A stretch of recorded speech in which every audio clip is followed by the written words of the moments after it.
오늘은 마태복음 16장 1절에서 4절을 보겠습니다. 하늘로부터 오는 표적과 요나의 표적. 갈릴리 호숫가 산 위에 오르셔서 많은 병자들을 고쳐주시는 예수님의 모습은 시내산 언약의 의미에 대하여 잘 가르쳐 주시고 있는 것이며, 칠병이어의 기적은 아브라함에게 하나님이 목숨을 걸고 맹세로 보증하신 횃불 언약인 복음의 말씀을 잘 가르쳐 주시고 있는 것입니다. 시내산 언약은 율법을 지키라고 주신 것이 아니라 율법으로 죄인임을 깨닫고 그 죄를 사하여 주시기 위하여 번제물 되시고 화목제물이 되어 하나님과 화목하게 해주실 메시아 오심을 소망하며 살아야 한다는 말씀이며, 칠병이어의 기적은 아브라함의 후손으로 오실 메시아를 통하여 천하 만민이 구원의 복을 받아 하나님 나라를 기업으로 주신다는 약속으로 하나님이 쪼갠 고기 사이로 지나가시면서 맹세로 보증하신 메시아 언약을 반드시 지킨다는 것입니다. 그래서 하나님이 목숨을 걸고 맹세로 보증하신 약속의 말씀을 지키시기 위하여 예수님이 오셨다고 말씀하고 있는 것인데, 이 모습을 보고 있던 바리새인과 사두개인들은 예수님이 하나님이 보내신 메시아임을 표적을 통하여 증거해 달라 시험하고 있는 본문의 말씀입니다.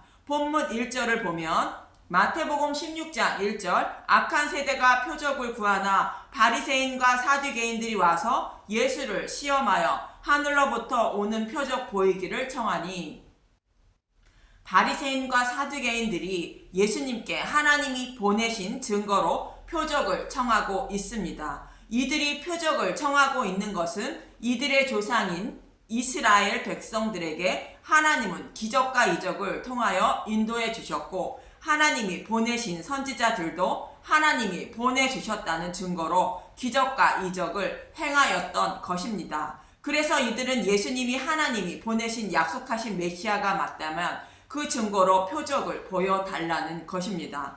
사도 바울은 유대인은 표적을 구하고 헬라인은 지혜를 구한다고 말합니다. 고린도전서 1장 20절에서 25절을 보면, 고린도전서 1장 20절, 지혜 있는 자가 어디 있느냐, 선비가 어디 있느냐, 이 세대에 변론가가 어디 있느냐 하나 하나님께서 이 세상의 지혜를 미련하게 하신 것이 아니냐. 고린도전서 1장 21절, 하나님의 지혜에 있어서는 이 세상이 자기 지혜로 하나님을 알지 못하므로 하나님께서 전도에 미련한 것으로 믿는 자들을 구원하시기를 기뻐하셨도다.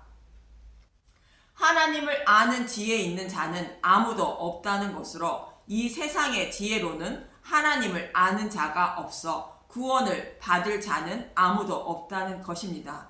그래서 복음을 전하는 전도자들을 통하여 하나님의 지혜를 전해 듣고 믿게 되어 구원을 받게 된다는 것입니다. 고린도전서 1장 22절, 유대인은 표적을 구하고 헬라인은 지혜를 찾으나. 고린도전서 1장 23절, 우리는 십자가에 못 박힌 그리스도를 전하니 유대인에게는 꺼리끼는 것이요 이방인에게는 미련한 것이로되.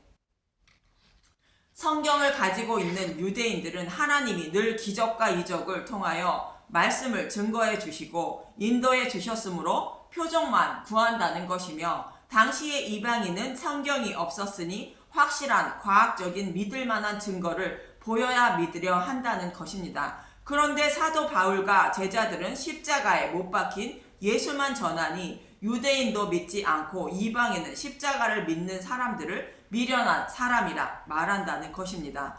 그러나 그들 중에도 부르심을 받은 자인 택함을 받은 사람은 그들이 전하는 십자가에 못 박힌 예수를 믿게 된다는 것입니다. 고린도전서 1장 24절, 오직 부르심을 받은 자들에게는 유대인이나 헬라인이나 그리스도는 하나님의 능력이요 하나님의 지혜니라. 고린도전서 1장 25절, 하나님의 어리석음이 사람보다 지혜롭고 하나님의 약하심이 사람보다 강하니라. 이렇게 바울이 전하는 복음은 하나님이 어리석어 보여도 사람보다 지혜롭고 하나님이 약해 보여도 사람보다 강하다는 것으로 오직 복음으로만 구원을 받되 부르심을 받은 자만 복음을 믿어 구원을 받게 된다는 것입니다. 예수님도 요한복음 10장 3절에서 5절에서 3절부터 5절에서 양들은 자신의 목자의 음성만 듣고 따른다고 말씀하십니다. 요한복음 10장 3절 보겠습니다. 문지기는 그를 위하여 문을 열고 양은 그의 음성을 듣나니 그가 자기 양의 이름을 각각 불러 인도하여 내느니라. 요한복음 10장 4절 자기 양을 다 내놓은 후에 앞서가면 양들이 그의 음성을 아는 고로 따라오되 요한복음 10장 5절 타인의 음성은 알지 못하는 고로 타인을 따르지 아니하고 도리어 도망하느니라. 당시의 유대인들은 집집마다 양의 우리가 있는 것이 아니라 마을 공동으로 큰 우리를 만들어 놓고 그 우리에 각자의 양들을 넣게 됩니다. 그러면 마을 사람의 모든 양들이 모두 한 우리에 들어가 있는 것입니다. 그런데 그 양들은 자신의 목자의 음성만 듣고 따른다는 것으로 우리의 문을 열고 양을 부르면 그 목자의 음성을 듣고 그 목자의 양들만 목자를 따라 온다는 것입니다. 이 말씀처럼 십자가에 못 박힌 예수를 전하는 소리를 듣고 하나님의 양들만 목자 대신 예수님의 목소리를 듣고 따르게 되어 예수님을 믿어 구원을 받게 된다고 말씀하고 있는 것입니다. 본문 2절에서 3절을 보면 마태복음 16장 2절 예수께서 대답하여 이르시되 너희가 저녁에 하늘이 붉으면 날이 좋겠다 하고 마태복음 16장 3절 아침에 하늘이 붉고 흐리면 오늘은 날이 붓겠다 하나니 너희가 날씨는 분별할 줄 알면서 시대의 표적은 분별할 수 없느니라. 저녁 하늘이 붉으면 이튿날에 날씨가 좋고 아침 하늘이 붉고 흐리면 오늘은 비가 올 것 같다고 사람들은 판단한다는 것입니다. 이렇게 하늘을 쳐다보아 날씨는 잘 분별하면서 예수님이 행하시는 표적을 보고도 예수님이 오시리라 약속한 메시아임을 알지 못하고 있는 것입니다. 책망하시는 말씀입니다. 바리새인과 사두개인들은 성경을 연구하고 가르치는 자들로 성경에 기록된 말씀을 잘 알고 있는 자들이며 어떻게 메시아가 오시고 어떤 일들을 행하실지 잘 알고 있는 자들입니다. 그런데 예수님이 행하시는 일들을 보고도 오시리라 약속한 메시아임을 알지 못하고 있다고 예수님은 책망하시고 있는 것입니다. 그럼 성경에 어떻게 기록되어 있고 기록된 말씀대로 예수님이 어떻게 행하시고 계시는지 간단하게 알아봅니다. 먼저 하나님은 아담과 하와가 타락하여 추방하실 때에 여자의 후손으로 메시아를 보내신다고 약속하셨고 이어지는 창세기 3장 15절에서 16절을 보면 창세기 3장 15절 내가 너로 여자와 원수가 되게 하고 내 후손도 여자의 후손과 원수가 되게 하리니 여자의 후손은 내 머리를 상하게 할 것이요 너는 그의 발꿈치를 상하게 할 것이니라 하시고 창세기 3장 16절 또 여자에게 이르시되 내가 내게 임신하는 고통을 크게 더하리니 내가 수고하고 자식을 낳을 것이며 너는 남편을 원하고 남편은 너를 다스릴 것이니라 하시고 15절은 뱀에게 하시는 말씀으로 여자의 후손으로 오실 메시아가 사탄과 싸움에서 승리하실 것을 말씀하고 있는 것입니다. 여기서 말씀하고 있는 여자는 하와를 말하는 것이 아니라 예수님의 신부인 하나님의 백성을 말하는 것이며 남편은 예수님을 말하는 것입니다. 하나님의 백성인 여자는 남편인 예수를 원한다는 것이며 예수님은 자신의 백성인 여자를 다스린다는 말씀입니다. 그리고 15절의 여자는 구약교회를 야곱의 10 아들을 말하는 것으로 구약교회인 아브라함과 이삭과 야곱의 후손으로 그리고 다윗의 후손으로 메시아가 오셔서 사탄과의 싸움에서 승리하신다는 말씀입니다. 이 말씀대로 예수님이 오셨다고 마태복음 1장에서 예수님의 족보를 기록하고 있고 예수님이 약속대로 베들레헴에서 태어나셨다고 미가서 5장 2절을 인용하여 마태복음 2장 6절에 말씀하고 있습니다. 미가서 5장 2절 베들레헴에서 다스릴 자가 나오리라. 베들레헴 에브라다야 너는 유다 족속 중에 작을지라도 이스라엘을 다스릴 자가 내게서 내게로 나올 것이라. 그의 근본은 상고에 영원에 있느니라. 마태복음 2장 6절 또 유대 땅의 베들레헴아 너는 유대 고을 중에서 가장 작지 아니하도다. 내게서 한 다스리는 자가 나와서 내 백성 이스라엘 목자가 되리라 하였음이니라. 이다. 이렇게 태어나신 예수님은 헤롯의 손을 피하여 애굽으로 피했다가 돌아오게 되는데 마태복음 2장 15절은 호세아 11장 1절의 말씀을 인용하여 이렇게 말하고 있습니다. 호세아 11장 1절 백성을 버리지 않으시는 하나님 이스라엘이 어렸을 때에 내가 사랑하여 내 아들을 애굽에서 불러냈거늘. 이 말씀을 이루시려고 아기 예수가 애굽으로 내려갔다는 것입니다. 마태복음 2장 15절 헤롯이 죽기까지 거기 있었으니 이는 주께서 선지자들을 통하여 말씀하신 바 애굽으로부터 내 아들을 불렀다 함을 이루려 하심이라. 이렇게 예수님이 애굽으로 내려가신 것은 모세가 애굽에 내려가서 이스라엘 백성을 육적 출애굽 시킨 것처럼 애굽이라는 사탄의 노예로 살아가는 하나님 백성인 저와 여러분을 영적 출애굽 시키시는 모습인 것입니다. 이렇게 애굽으로 내려갔던 아기 예수가 돌아오고 그 후 사역을 시작하실 때에 세례 요한은 엘리야의 모습으로 예수님이 오시리라 약속한 메시아임을 증거하고 물로 세례를 주는데 예수님이 물로 세례를 받으시는 것은 대제사장의 임무를 시작하신다는 뜻입니다. 구약에서도 제사장들이 임무를 수행하기 위하여 위임식을 할 때에는 물로 씻음을 받게 됩니다. 레위기 8장 5절에서 6절을 보겠습니다. 레위기 8장 5절 모세가 회중에게 이르되 여호와께서 행하라고 명령하신 것이 이러하니라 하고 레위기 8장 6절 모세가 아론과 그의 아들들을 데려다가 물로 그들을 씻기고 이렇게 예수님이 요한에게 물로 세례를 받는 모습은 제사장의 임무를 시작하는 의미이며 또 한 가지의 의미는 출애굽한 이스라엘 백성들이 홍해를 건널 때에 모세에 속하여 세례를 받은 것처럼 예수님이 세례를 받으시는 모습은 모든 하나님의 백성이 예수님 안에서 영적인 물세례를 받는 모습을 보여주고 있는 것으로 사탄의 노예에서 해방되는 영적 출애굽의 모습을 보여주고 있는 것입니다. 이렇게 대제사장의 임무를 시작하신 예수님은 40주야를 줄이시고 광야에서 시험을 받으시는데 이 모습은 이스라엘 백성이 광야 40년을 마쳤지만 믿음에 이르지 못한 것처럼 하나님의 백성들은 예수님을 믿기로 작정하고 신앙생활을 하더라도 사탄의 유혹에 넘어가 믿음에 이르지 못한다는 것입니다. 그래서 약속의 땅에 들어갈 사람이 아무도 없기 때문에 예수님이 자신의 백성을 대신하여 광야에서 사탄의 시험을 받으시고 승리하시는 것입니다.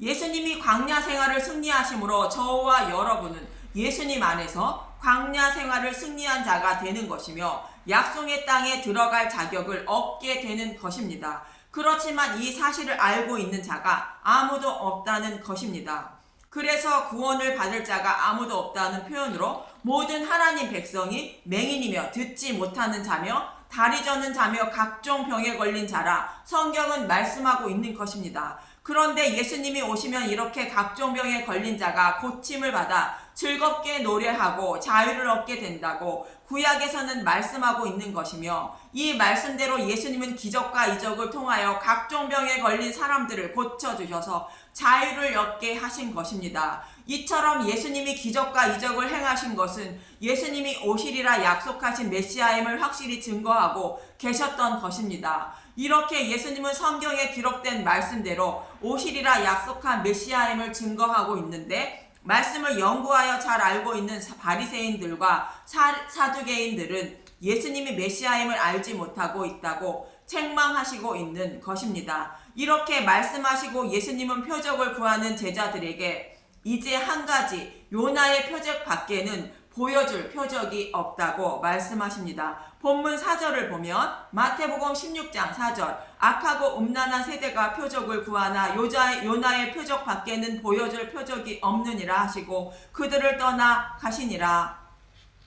이 말씀은 당시에 이스라엘을 괴롭히고 있는 아수르의 땅의 니느웨가에서 복음을 전하라는 여호와의 명령을 받은 요나가 니느웨에 가기 싫어서 다시스로 향하는 배를 타고 도망하는데 풍랑을 만나 요나가 바다에 던져지게 되어 큰 물고기 뱃속에서 밤낮 3일을 지낸 후에 물고기 뱃속에서 나와 니느웨에 가서 복음을 전하게 되는 말씀입니다. 이 말씀 속에는 두 가지의 의미가 담겨 있습니다. 첫 번째는 요나가 큰 물고기 뱃속에서 밤낮 3일을 지내고 살아난 것처럼 예수님도 십자가에서 죽으시고 음부에서 밤낮 3일을 지내시고 부활하신다는 것을 말씀하고 있는 것입니다. 그렇다면 예수님은 왜 음부에 들어가셔야만 하시는 것일까? 창세기 2장 16절에서 17절을 보면 창세기 2장 16절 여호와 하나님이 그 사람에게 명하여 이르시되 동산 각종 나무의 열매는 내가 임의로 먹되 창세기 2장 17절 선악을 알게 하는 나무의 열매는 먹지 말라 내가 먹는 날에는 반드시 죽으리라 하시니라. 하나님은 아담에게 선악과를 먹으면 반드시 죽는다고 말씀하셨습니다. 여기서 반드시 죽는다는 말씀의 원어는 죽는다는 뜻을 가진 무트라는 히브리어를 반복하여 하신 말씀으로 선악과를 먹으면 죽고 또 죽는다라고 말씀하신 것인데 우리가 가진 성경에는 반드시 죽는다라고 번역한 것입니다. 여기서 죽고 또 죽는다는 것의 첫 번째 죽음은 육신의 죽음을 말하고 두 번째 죽음은 지옥불에 들어가는 죽음을 말하는 것입니다.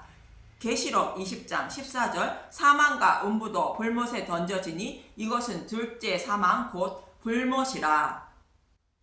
이렇게 선악과를 먹으면 반드시 죽는다는 말씀을 듣고도 아담과 하와가 선악과를 먹음으로 그의 후손들인 모든 인류는 육신의 죽음과 지옥불에 들어가는 죽음에 이르게 된 것입니다. 그래서 예수님은 자신의 백성들이 지옥불에 들어가는 영원한 죽음인 둘째 사망을 면하게 하시기 위하여 요나처럼 밤낮 3일을 지옥불에 곧 음부에 들어가셔서 저와 여러분이 받아야 하는 고통을 예수님이 대신하여 고통을 받으신 것입니다. 이것이 요나의 표적의 첫 번째 의미이며 두 번째 의미는 이방인인 니느웨의 복음을 먼저 전하여 이스라엘을 시기나게 하신다는 의미인 것입니다.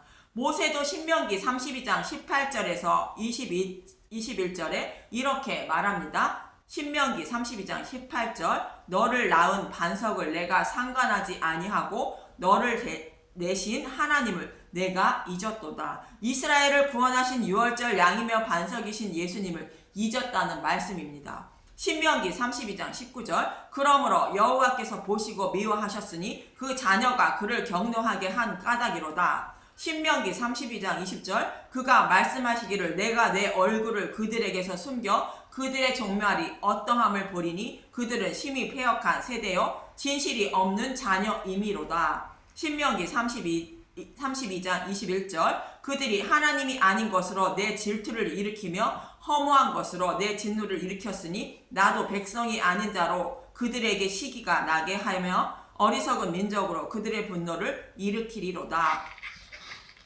이스라엘 백성이 하나님을 온 힘을 다하여 섬기되 자신의 소견대로 하나님을 섬김으로 유월절 양인 반석을 버린 것이 하나님이 아닌 우상을 섬겼다는 것입니다. 그래서 하나님이 시기가 나서 이방인에게 먼저 복음을 전하여 구원하여 주심으로 이스라엘 백성을 시기나게 하신다는 것입니다. 이 말씀대로 이방인을 먼저 구원하여 이스라엘을 시기나게 하시고 있다고 사도 바울은 로마서 11장 11절에 이렇게 말하고 있습니다. 로마서 11장 11절 그러므로 내가 말하노니 그들이 넘어지기까지 실족하였느냐 그럴 수 없느니라. 그들이 넘어짐으로 구원이 이방인에게 이르러 이스라엘로 시기나게 함이니라. 이렇게 이방인에게 먼저 복음이 전해지고 이스라엘에게 시기나게 하시는 것이 하나님의 뜻이라 사도 바울은 말하고 있는 것입니다. 이처럼 요나의 표적은 첫 번째로 자신의 백성이 받을 지옥불의 고통을 예수님이 대신 받으신다는 뜻이며 두 번째로 이스라엘 백성이 하나님을 시기나게 함으로 이방인에게 먼저 복음이 전해질 것을 말씀하고 있는 것입니다. 이렇게 예수님은 성경에 기록된 말씀대로 오시고 기록된 말씀대로 기적과 이적을 행하심으로 자신이 오시리라 약속한 메시아임을 확실히 증거하고 계신 것입니다. 그리고 기록된 말씀대로 죽으시고 부활하심으로 예수님의 안에 있는 자들은 지옥불의 고통도 면하게 된다는 것입니다. 또 요나의 표적을 통하여 구약에서 기록된 말씀대로 이방인에게 먼저 복음이 전해질 것이라 말씀하고 있는 것입니다. 그런데도 우리는 예수님을 믿기만 하면 기적과 이적이 일어나고 모든 병이 치유되어 이 땅에서 평안히 부자로 살 수 있다고 생각하며 예수님을 믿으려 하고 있다는 것입니다. 그것은 자신의 소견대로 성경의 말씀을 해석하여 믿고 있는 것으로 유대인과 동일하게 하나님을 시기나게 하는 것이므로 하나님은 그들을 버리실 것임을 말씀하고 있는 것입니다. 오직 나의 구원을 위하여 지옥불의 고통을 받으시며 나를 사랑하고 계시는 예수님이 어떤 분인지 더 알고 깨닫기를 원하여 힘쓰고 애쓰는 저와 여러분이 되시길 간절히 소망하며 기도합니다. 감사합니다.